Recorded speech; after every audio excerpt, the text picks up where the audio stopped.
మీరు కొడితే పట్టడానికి సంతోషం ఎత్తులు కాదు. కష్టపడి పని చేస్తున్నాను, చేతులు పడి కూలీస్తారు. ఆ రోజు ఆ సినిమా ప్రజల ముందుకు వెళ్తుంది, ప్రజలు చూస్తున్నారు. ఎలా ఉంటుంది, నా గురించి ఏమనుకుంటారు, నాకు భవిష్యత్ ఎలా ఉంటుంది అనే మీమాంసలో ఒక మిక్స్డ్ ఫీలింగ్. ఒక పక్క టెన్షన్, ఒక పక్క ఎక్సైట్మెంట్, ఒక పక్క ఏదో తెలియని ఉద్విగ్నత, ఇలాగా రకరకాల ఫీలింగ్స్ తోటి నేను ఈ నేల మీద లేనట్టే ఒట్టు. బట్టికి పోయి తగిన సంపాదించి నీ అను నచ్చినట్టే పెళ్ళాడతాను. వస్తానే. ఓలమ్మ తిరణాల గిలక ఒగలాడి వయ్యారి మొలక, ఓలమ్మ తిరణాల గిలక ఒగలాడి వయ్యారి మొలక, ఎండెల్లో ఇల్లయ్యేనా చుక్కల్లో పక్కయ్యేనా, ఎండెల్లో ఇల్లయ్యేనా చుక్కల్లో పక్కయ్యేనా.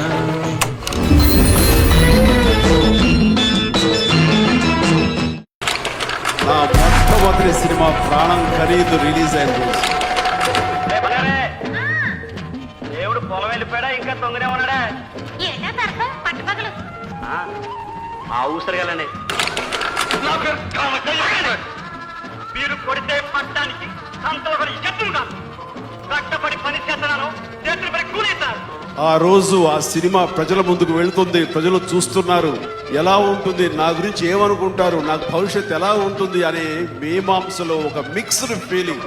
ఒక పక్క టెన్షన్, ఒక పక్క ఎక్సైట్మెంట్, ఒక పక్క ఏదో తెలియని ఉద్విగ్నత, ఇలాగా రకరకాల ఫీలింగ్స్ తోటి నేను ఈ నేల మీద లేనట్టే ఒట్టు.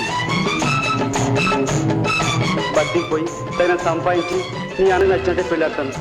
వస్తానే. ఓలమ్మ తిరణాల గిలక ఒగలాడి వయ్యారి మొలక, ఓలమ్మ తిరణాల గిలక ఒగలాడి వయ్యారి మొలక, ఎండెల్లో ఇల్లయ్యేనా చుక్కల్లో పక్కయ్యేనా, ఎండెల్లో ఇల్లయ్యేనా చుక్కల్లో పక్కయ్యేనా.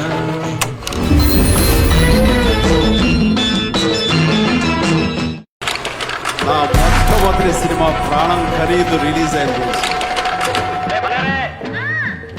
దేవుడు పొలం వెళ్ళిపోయాడా, ఇంకా తొంగనే ఉన్నాడా? ఆ ఊసరగాలండి. మీరు కొడితే పట్టడానికి సంతోషం ఎత్తులు కాదు. కష్టపడి పని చేస్తున్నాను, చేతులు పడి కూలీస్తారు. ఆ రోజు ఆ సినిమా ప్రజల ముందుకు వెళ్తుంది, ప్రజలు చూస్తున్నారు.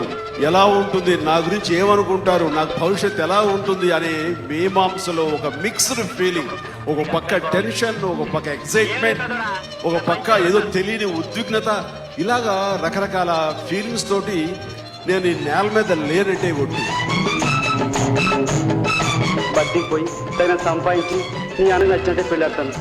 వస్తానే. ఓలమ్మ తిరణాల గిలక ఒగలాడి వయ్యారి మొలక, ఓలమ్మ తిరణాల గిలక ఒగలాడి వయ్యారి మొలక, ఎండెల్లో ఇల్లయ్యేనా చుక్కల్లో పక్కయ్యేనా, ఎండెల్లో ఇల్లయ్యేనా చుక్కల్లో పక్కయ్యేనా.